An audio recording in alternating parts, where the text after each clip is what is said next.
Greetings to the brightest audience in the country and welcome to the Dominic Enyart Show. I hope you all had a fantastic Christmas. I know I did. Today we are jumping back into our rather lengthy at this point worldview series. And we just wrapped up our mini series within the worldview series with evidence for the resurrection of Jesus Christ, which there is a mountain of evidence for that. I could do a show on that every day for the next year and still not cover all the evidence. But at some point you do have to stop. And so we're stopping with that here. By the way, when I say there's a mountain of evidence, I am not being figurative. There is literally a mountain of evidence. And that mountain is Mount Moriah. And we wrapped up our mini-series by publishing our full-length documentary titled Mount Moriah, Evidence for the Resurrection. And that is now free right on the Dominic Enyart YouTube channel, so make sure to check that out. I know you guys will enjoy that. That is a Christmas gift of sorts from the KGov staff, so I hope you enjoy that. But today I'm going to begin another new mini-series within our bigger worldview series, and that is going to be on the Christian virtue of chastity.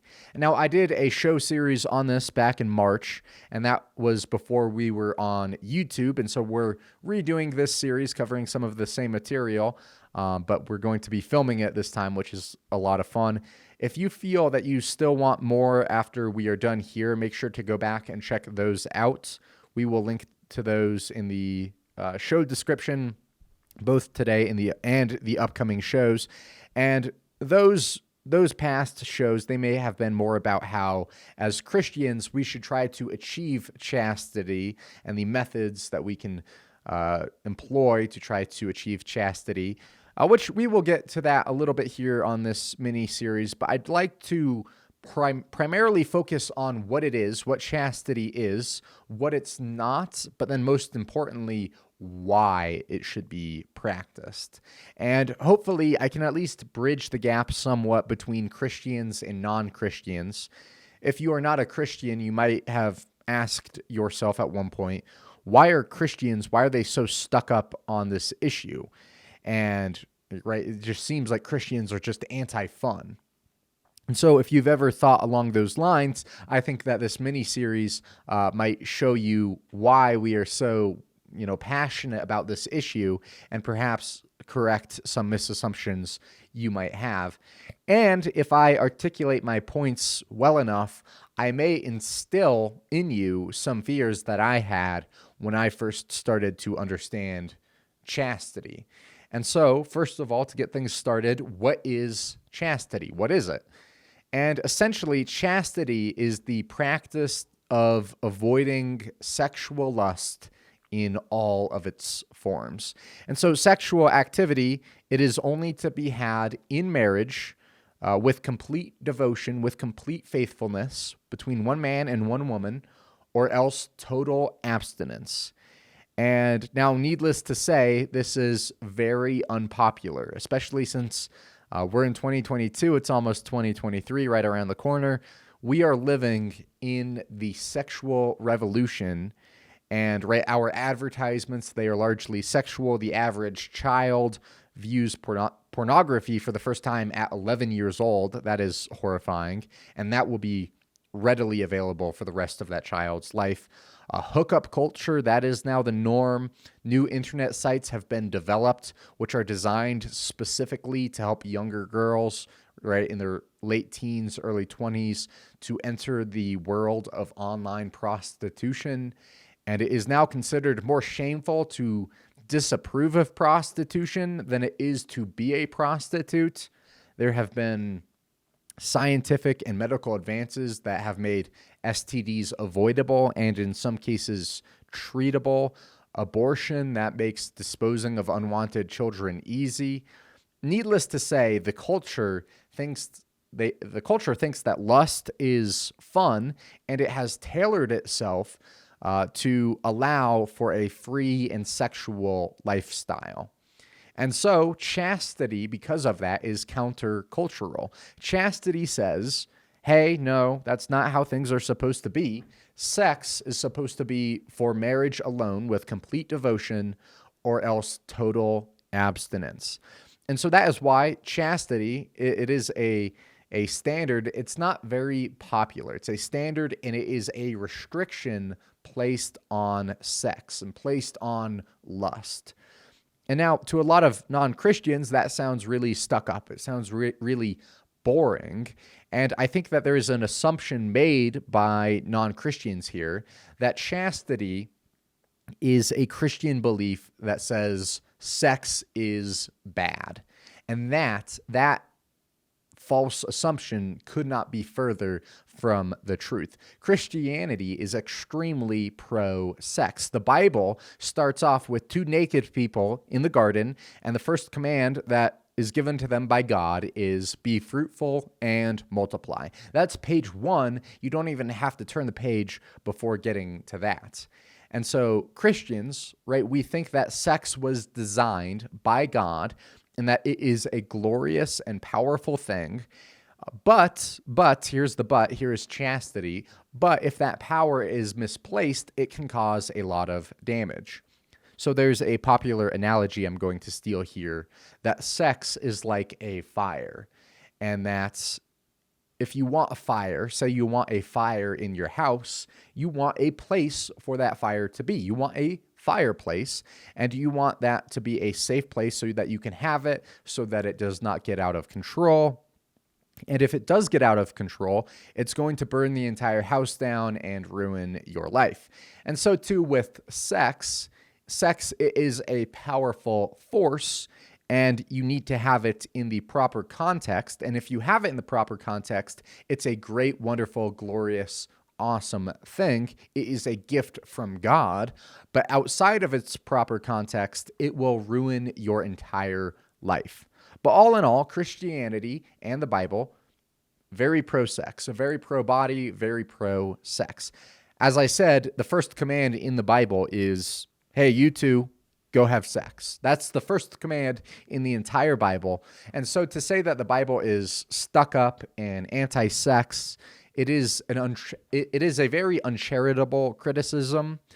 And so, okay, chastity. We know what it is. We know what it's not. The question then is, why should I practice chastity? Why should I not watch porn? Why should I not sleep around? Why should I not lust after that cute girl who is walking down the street? And there are many answers to these questions. The first answer is a bit of a Christian cliche, which is that our role in life is to honor and glorify God.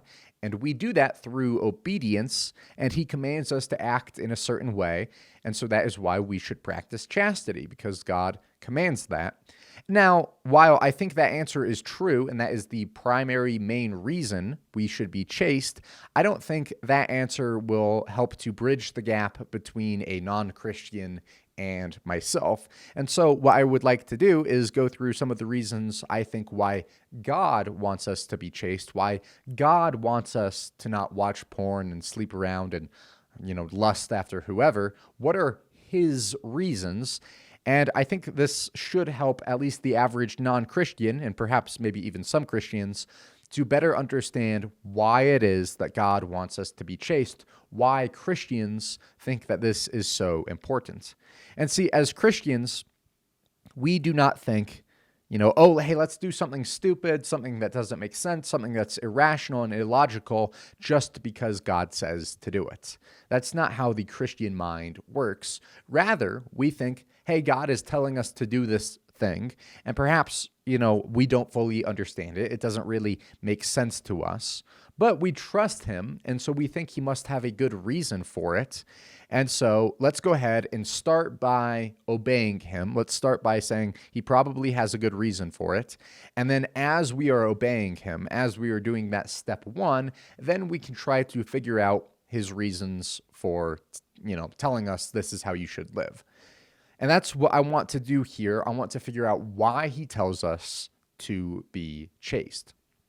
And now, I've told this story before on the air, but I've been trying to be very I've been trying very hard to be chaste since I was about 16 years old. That's when it really hit me just how important chastity was. And I remember it was about a year after I started trying really hard to be chaste, trying to be, to be, sexually pure. And I was 17 years old at the time, and I had a conversation with a man from my church, and I won't repeat his name, but I told him, I said, hey, last year I became addicted to pornography. And now I had confessed that and told that to other people at the time, but right then I was a young kid. I had hardly made it halfway through high school. Telling that to an adult in the church, it was kind of scary, right? I was confessing something deep and dark about myself to this mean, judgmental, Bible-thumping, adult. And so that was kind of scary for me. And of course, I was met with love and kindness and support and all of the things I could have asked for. But right, when you need help, we have this weird habit of convincing ourselves that everyone's going to hate us for it. And I think that's one of the weapons of evil, right, is divide and conquer and make people think that they are alone and helpless. Of course, that's not true. That didn't end up happening. I was loved and supported, but maybe more on that later on. Anyways, I told this man about my struggle, and we must have talked for about 5 hours. And I'll never forget that he told me a story, and when he did, it just clicked. I just understood. I knew right then and there why chastity was important, and I understood why I needed to get my act together. And so this guy from my church, he traveled a lot, and he works with a lot of non-Christians. And so very naturally, he would spend a lot of time with them, and he's a bit of an older guy. They are, some younger guys. And so they would spend a lot of time talking to each other, and they would constantly brag about how they've slept with so many women. They'd be bragging about how these women, they were like trophies that they had won. They'd brag about how they manipulated these poor girls into sleeping with them. And of course, he would confront them and he would rebuke them, tell them, hey, you guys can't do this. This is wrong. It goes against God. It's hurting these girls. But one thing that he told them, it really struck me, and it's really stuck with me all these years. He told them, guys, you are burning out your ability to fall in love. And when he said that, I knew instantly that's true. I knew it instantly. You see, with love, compassion, romance, it's a little bit hard to quantify, but we do not have an unlimited supply of these to just give away. I wish we did, but it seems that we do not. I frequently I pray, God, please give me more love for my neighbors. Help me to be more empathetic. Help me to be more understanding. Help me to have a better and bigger heart for the people in need. But there is a reality, which is that we only have a limited amount of emotion that we can give. We only have a limited amount of emotional energy that we can output. And so you've likely heard the saying, one death is a tragedy, a million deaths is a statistic. And no matter how big of a heart you have, you cannot mourn for the death of every single individual in the world. You just can't do that. Those deaths, you might hear about them and they might make you sad, but you're not going to mourn for someone who died halfway across the country in the same way that you would mourn for your father who just died. It's just not going to happen. And that doesn't make you a bad person, right? It doesn't mean that something is wrong with you. It just means that you have invested your heart into your father more than you have into just a random stranger. And we're not designed to have these extremely deep emotional connections with the entire world. Who could handle that apart from God alone, right? Who could handle every single day mourning for all the people who died to such an extreme and heavy degree? No one can handle that. Soldiers, when they return from war, they can hardly handle their own squad dying. And That's what, 15 people? Imagine if you had to bear the sorrows of the entire world. It would crush you. You could not handle that. It is so much emotion that you would simply die. And so the way that we are designed, we only have so much of that deep emotional love and energy and connection that we can give out. That's why a lot of smart people give the good advice, have 5 close friends, don't have 100 mediocre friends. Because you really can't have 100 extremely good friends. You can't have that, right? Like I'm good friends with a lot of people, probably into the hundreds. That's probably true. But there are certainly the core, maybe 10 or so people who I am the closest with. And I cannot have a relationship that special with those 10 people. I can't have a relationship like that with 100 people. It's just, I don't even have the time for it. And now with romantic love, it is very similar. You only have so much romantic love that you are able to give out, only so much romantic love to go around. And there is only so much of your heart that you can give away, give to somebody. And right, that honeymoon phase when you have all those gushy feelings, like when you just really like someone, it is impossible, or perhaps equally unbearable, to feel that way about every single person in the entire world, or maybe half the people in the entire world. You do not have enough heart to give out to everybody. That just sheer amount of emotion, it would just crush you. And now, romantic love is unique in a way, in that when you give your heart out romantically, you will never be able to fully recover it, right? You can do a pretty good job getting it back, but you will never be able to fully recover your heart after you have given it away. And for example, your first kiss, right? That is a very sweet romantic thing. It's a romantic moment. If he likes a girl and he's interested in her, it's the first girl he's been interested in, and he kisses her, and then they break up, he might do a very good job of retrieving his heart and getting it back and saving his heart, but he will never be able to get that first kiss back. That's just something that he will not be able to share with his wife, for example. And, some, they are able to retrieve their heart better than others. This is just an example of one thing that you cannot get back. You cannot get back a first kiss. And most people, they will have a lot more that they can't get back than just the first kiss. But I'm just showing an example of something that is literally impossible to get back. And right, you've probably seen it, when a guy or a girl says, oh yeah, I'm totally over my ex, 100%. I'm over them. I don't think about them ever. And I've only been talking about them for 10 hours because I'm over them and stuff. And you just kind of chuckle to yourself and laugh and think, no, you're not over them. And it's interesting because we all like to pretend that getting your heart back is easier than it actually is. And when we see someone else pretending, it's really obvious how hard it actually is to get your heart back. And so giving your heart out to someone else romantically, there are 2 main ways of doing that. And one is on a very emotional and personal level. It's, having conversations, sharing good joys, struggles, laughter, theological, philosophical beliefs, stuff like that, like similar interests and whatnot, stuff like that. That is one method of forming a romantic relationship with somebody. The other way is through physical contact, physical bonding, and that's kissing, that's having sex, that's stuff like that.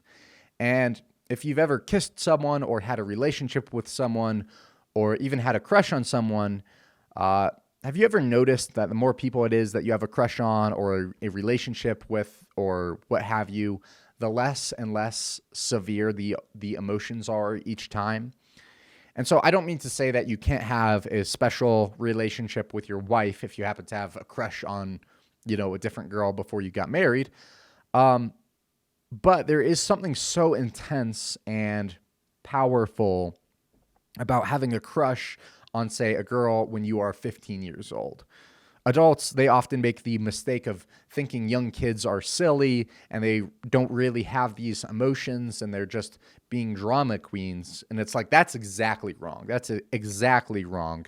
Those kids are having extremely, extremely strong and powerful emotions, perhaps even stronger than you have them as an adult. But with those kids, when they're so young, it's not in the proper context. And so that can be problematic. It can be dangerous. But with all the people that I've talked to, and I've talked to a good number of people about this, even people in healthy, long marriages that are, really good, they have something really special. Even with those people, there seems to be a consensus that, at least when it comes to that emotional feeling, the more relationships you have had and the more physical you've been with the more people, the more girls that you've been with physically, the more physical you've been, the less and less powerful these emotions would become. The more you do it, the less it is. That's the law of diminishing returns, right? And that makes perfect sense. The more people you give your heart out to, the less of your heart you will have to give out. And that just makes sense. And you can do, in some cases, as I've been saying, a good job getting your heart back. In other cases, maybe a bad job of getting your heart back. But the sad reality is you will never be able to fully get your heart back after you have given it out. And that might be somewhat deniable when it comes back to that emotional side I was discussing, having conversations, sharing laughter, beliefs, struggles, stuff like that. On that end, perhaps you can deny it a little bit more. Perhaps you can deny it and say, no, I disagree. I've 100% recovered my heart, nothing gone at all. And you'd be wrong, but you can at least deny it to yourself. On the physical front, however, you cannot deny it. You cannot get your first kiss back and give that to your wife. You can't do that. You cannot go back to the first time you had sex and take that back and then share that with your wife. And people, even strong Christians who are committed deeply to chastity, they have recorded this to be true. And of course it is. In one extreme case, I heard about a man who was in his 70s. He had been happily married 45 years, and he woke up and he had dreamt about a girl he was with in high school, and he felt emotions for her in his dreams. And so you really can't, even when you think you've done a good job, you really can't get it back 100%. Getting your heart back is an impossible task. And the more girls you sleep with, the worse it gets. The more relationships you've had, the worse it gets. And now, when I heard this guy from my church, he was telling me a story about talking to these non-Christians, but he was talking to me. And so when he told them, you are burning out your ability to fall in love, he was telling that to me. And that caused such a significant amount of fear in me because I knew immediately that porn was doing that to me. Because with these girls on this screen, I had been giving them little bits and pieces of my heart. Each time I watched one of these videos, I saw something that only their future husbands should have seen. And they shared with me something that I was not meant to have. And right, it's not like I formed a real relationship between me and these girls on the internet who I didn't even know their names. What it did might have been even worse. In that God, right, he gave us, I mentioned, that physical connection that is meant to build a relationship between a man and a woman.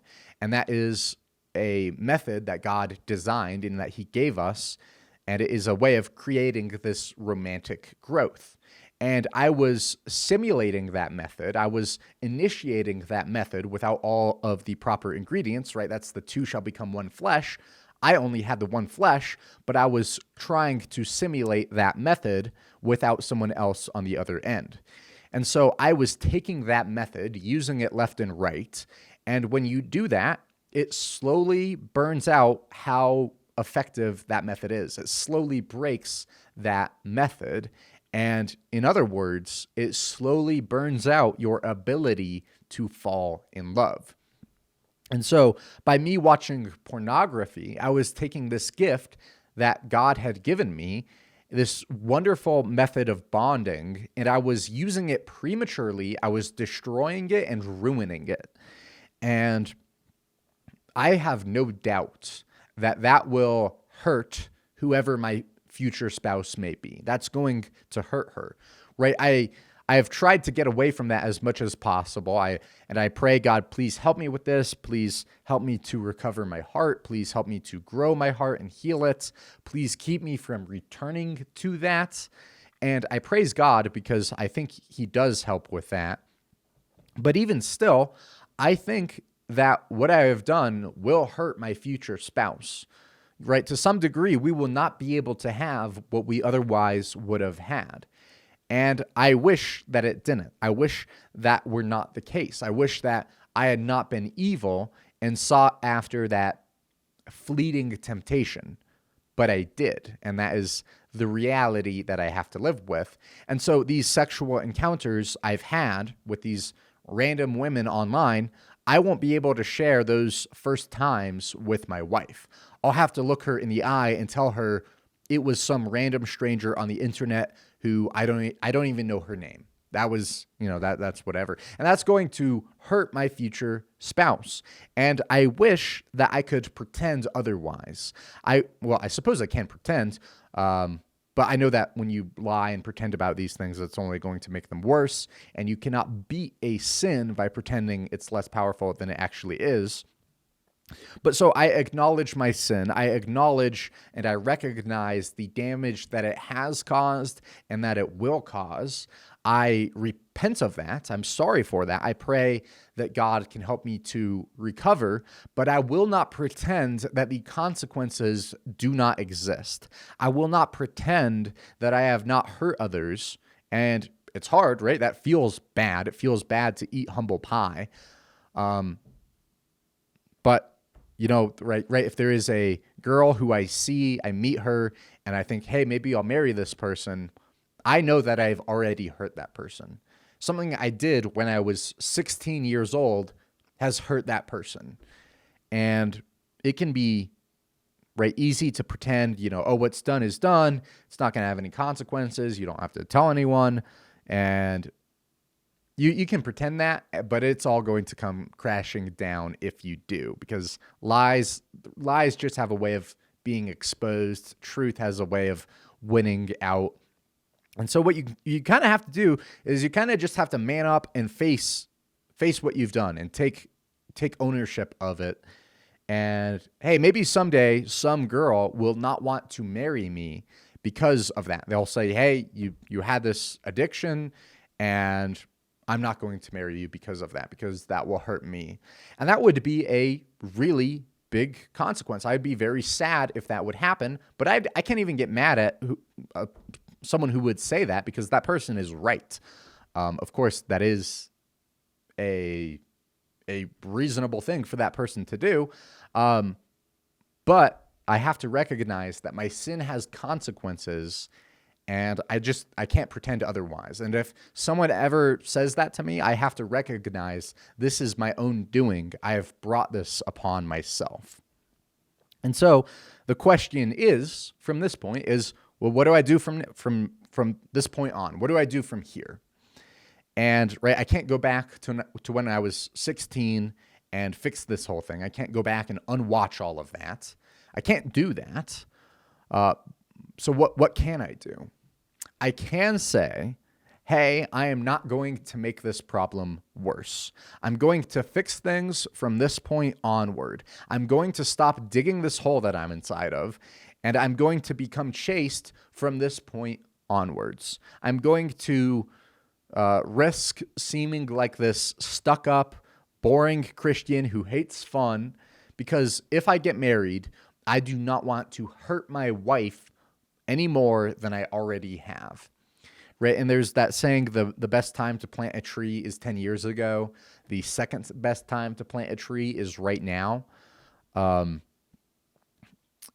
I'm trying to plant that tree right now. And so if you are a non-Christian, I hope that you at least have some level of fear in you when you hear this, that, hey, maybe I've messed things up. Maybe I do want a family. Maybe I do want a wife when I'm done with all this sleeping around and watching porn. And maybe what I'm doing right now is hurting her. Now, there may be some of you who are thinking, oh, well, what you said is just not true. You don't actually build that romantic, loving relationship by being physical. That's not how it's done. And you might be saying this to try and quell your fear, but I can assure you that is how it naturally works. And well, it's like, maybe you are correct, and maybe that you don't do that. Maybe that guy from my church was right, because you actually cannot build up a relationship by being physical, but that doesn't mean that you are right and we should just sleep with whoever we want. It means that you are wrong and that you have exhausted one of your only two ways of forming a romantic relationship. You've exhausted the tool which is responsible for 50% of the work. And right, maybe if you have a body count of 15 and physical contact, it means nothing to you anymore. Other than just the base physical pleasures of it. That doesn't mean that you are correct. It means that you are broken. You have burnt out your ability to fall in love. And I'm trying to scare you a little bit here, because you should be scared, because the consequences of being wrong are very significant. Because your actions, they do matter, and they do have consequences. I know that mine certainly did. They still do. From what I did way back then, still has consequences. It still will have consequences, 50 years into the future.